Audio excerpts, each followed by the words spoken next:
Masechet Baba Batra, résumé du Daf Nun Bet. On n'a pas le droit de prendre un gage d'une femme, d'un esclave ou d'un enfant. On doit craindre que peut-être qu'il a volé de son mari, de son maître, de son père. Celui qui a reçu de la femme, de l'esclave, de l'enfant, quand ils viennent le réclamer, il leur rend le gage à la femme, à l'esclave. Si elle est morte ou l'esclave il est mort, il rend au mari ou au maître. D'un enfant, on ne reçoit pas. S'il vient réclamer, on ne lui rend pas parce qu'il ne sait pas le garder.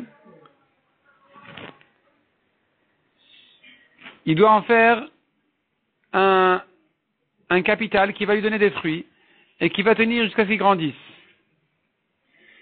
Si maintenant, la femme, l'esclave, l'enfant a dit avant sa mort de rendre le gage à un tel, si on lui fait confiance, on lui rend. On donne à ce un tel. Mais si ça paraît pas très juste, pas très sensé, alors on ne lui rend pas, on rend au mari, au maître, au père, on rend à celui à qui il a dit. Peut-être que pour l'enfant c'est autre chose, mais en tout cas pour la femme et l'esclave, si on lui fait confiance, on rend à celui à qui il a dit, sinon c'est l'héritier qui le prend, donc le mari ou le père, ou le maître. La Gemara raconte aussi une histoire dans ce sens, dans ce principe-là, comme quoi, si tu fais confiance à ta femme qui a dit avant sa mort de rendre à un tel, tu lui rends. Si tu penses que ça te semble pas vrai, alors tu peux prendre toi le mari en tant qu'héritier. Qu'est-ce qu'on fait pour un enfant? Le gage d'un enfant, qu'est-ce qu'on en fait? Soit on achète un Sefer Torah, qui puisse en profiter quand il grandit, et entre-temps aussi. Et soit un palmier, pareil, il profitera quand il va grandir, et entre-temps il a les dates. On a vu encore, dans la Mishnah, un père ne fait pas de chazaka sur les biens de son fils, un fils sur les biens de ses pères ne fait pas chazaka. C'est-à-dire que s'il a pris la récolte 3 ans, c'est pas la preuve que c'est à lui. Peut-être que ça appartient à son père ou à son fils, et que il a dû se taire, il n'a pas voulu protester parce que c'est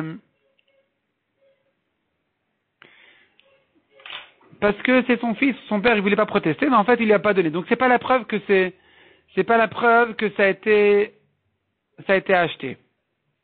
La Gemara amène dessus une marloquette. Si maintenant le fils ne vit plus chez son père, ils n'ont pas d'affaires en commun. Est-ce que maintenant la chazaka elle est bonne ou non? Ou ici aussi on va dire le fait que l'autre il s'est tué, c'est pas la preuve qu'il lui a vendu.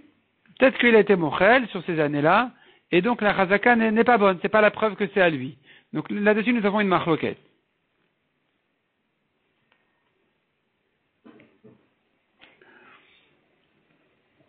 Un grand frère parmi les héritiers qui fait toutes les affaires de la maison. Et il y a des papiers qui sortent sur son nom. Il a signé des papiers, comme quoi il a prêté de l'argent, comme quoi il a fait des affaires. Lui, il dit, c'est mes affaires, c'est mon argent, c'est de mon argent que j'ai hérité de mon grand-père maternel, et ça n'appartient pas à mes frères pour qui je travaille en général, qui sont ses frères du côté de son père, donc c'est pas leur argent du tout. Et eux, ils disent, non, c'est à nous, il n'y a pas, enfin, qui dit, va prouver. Selon Rav, c'est à lui le grand frère de donner les preuves. Selon Shmuel, c'est les autres frères qui doivent prouver que les signatures du grand frère, c'est en fait sur des biens communs à eux aussi. Si le grand frère il est mort, est-ce que ici on va dire que on va donner à ses enfants? D'après Rav qui disait c'est le grand frère qui doit prouver, est-ce que les enfants devront prouver aussi, après sa mort ou pas? La Gemara dit qu'en principe, selon Rav, on devrait dire que même s'il est mort, le grand frère, eh bien, de même que lui devait prouver qu'il est propriétaire de ces biens-là sur lesquels il a fait des affaires, ses enfants aussi doivent le prouver. La Gemara ramène là-dessus un petit développement, une petite discussion là-dessus. Maintenant, la Gemara dit tout ce qu'on a dit que le grand frère doit amener la preuve que c'est à lui, c'est que dans un cas où vraiment il mangeait avec eux. Mais s'il mangeait seul, il se peut qu'il ait mangé moins pour économiser de l'argent, pour en faire des affaires. Dans ce cas-là, on ne lui dira pas de prouver que c'est à lui. Mais s'il mangeait avec ses frères, d'après Rav, il doit prouver que les affaires qu'il a fait sur son nom, c'est que à lui. Comment il va prouver? Marloquette, soit avec des témoins, soit en confirmant son shtar devant un beddin. La Gemara finit par une braïta qui dit que c'est à lui de prouver. C'est à lui, le grand frère, de prouver comme Rav et pas comme Shmuel.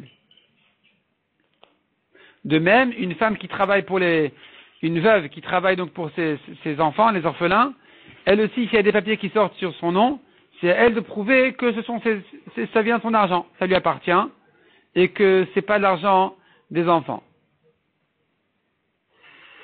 On a vu encore dans la Mishnah qu'il y a deux sortes de chazaka.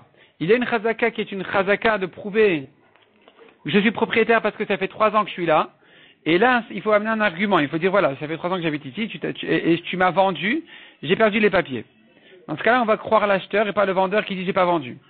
Mais il y a une autre sorte de chazaka qui est une chazaka de kinyan. Pour acquérir quelque chose, pour acquérir un terrain, on peut l'acquérir en faisant quelque chose qui s'appelle une chazaka. Cette action-là qui s'appelle une chazaka, elle consiste en utilisant le champ comme un propriétaire, de mettre une barrière, de casser une barrière, d'utiliser le champ comme un propriétaire. Et c'est ça ce qui fait qu'il acquiert le champ. Ça s'appelle par hasard aussi chazaka, rien à voir avec la chazaka habituelle, qui est la chazaka dont on a parlé jusqu'à présent, qui est une chazaka pour prouver qu'il est propriétaire en habitant ici 3 ans. Donc ce sont deux sortes de chazaka.